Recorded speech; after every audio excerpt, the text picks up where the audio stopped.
food programme, and we're now rolling out the national free school meal voucher scheme, as we did in March, to give parents the choice to give kids the food that they need. Under this government, we will do everything we can to ensure that no child goes hungry as a result of the privations caused by this pandemic. Mr. Speaker, the Prime Minister says that the parcels are disgraceful, but it shouldn't have taken social media to shame the Prime Minister into action.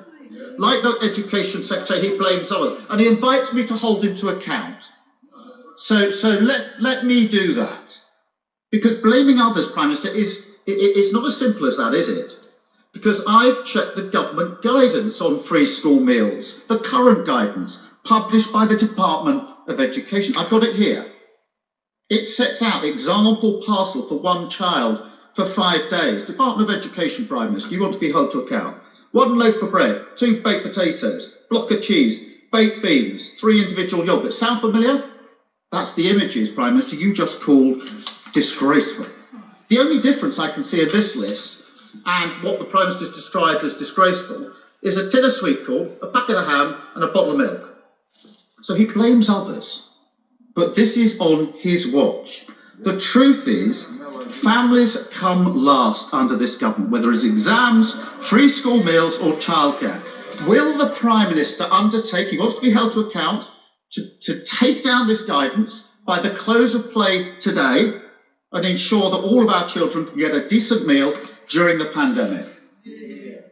Speaker, the right honourable gentleman's words would be less hypocritical and absurd if it were not for the fact that I don't believe anybody's a hypocrite in this chamber. I think we need to be a little bit careful about what we're saying to each other. There was a not truth earlier, and there was also comparisons to others.